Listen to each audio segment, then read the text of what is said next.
Одоо энэ бензин өгөхгүй байна шүү дээ. Алан газруудад өгнө, бичгээр өгнө гэчихэд тэгээ хувийн улсуудад бензин өгөхгүй болчиход байна шүү дээ. Мэдээгээр гахаараа түүшүүд хангалттай ирж байгаа засгийн газар арга хэмжээ авч гал ирээд одоо энэ аймагуудад бүр өгөхгүй байна. Өөрөө ямар ажил эрхэлдэг вэ? Би хуваараад ажил хийдэг. Тэгэхээр чи одоо түүш засгийн газар арга хэмжээ авчихсан гэдэг өгсөн гэдэг өнөөдөр энэ 80 ирж шүү дээ. Бензин ирж шүү дээ. Түүш ирээгүүд толгоо өндөд чичээд шүү дээ. Яагаад толгомоор өгж байгаа юм? Гэрээтэй байгууллагууд байсан юм. За бид нөр сайн мэдэхгүй л. Дээрээс одоо танад ер нь хэдэн литр дизель түвшний нөөц байгаа бол? Одоо магас энд 3 км шүү дээ. Нөөцөл байгаа л. Тэгээ цаанаасаа л гэсэн юм байна. Хүмүүс ер нь хэр их бухимдаж байна? Дизель аавны гэж одоо гайгүй байна. Өнөөдөр л жоо ирээд шүү дээ. За Хинтээ аймагт дизель түвшний үн 1550 төгрөгийн үнэтэй байсан бол за Сүхбаатар аймагт дизель түвшний үн 1580 төгрөгийн үнэтэй байна.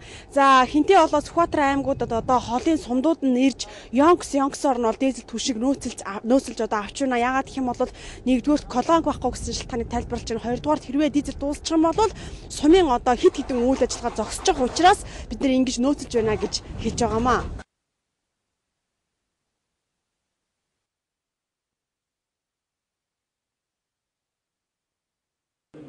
Одоо аймгийн хэмжээгээр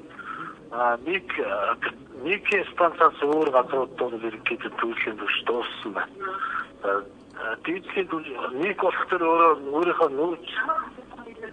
нөөцөнд баг хэмжээний одоо дизелийн түвштэй болсон.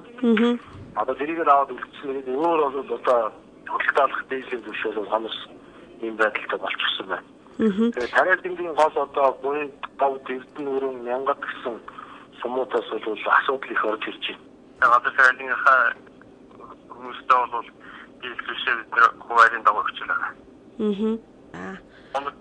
Нэг удаа харин итрээ гэсэн юм байна.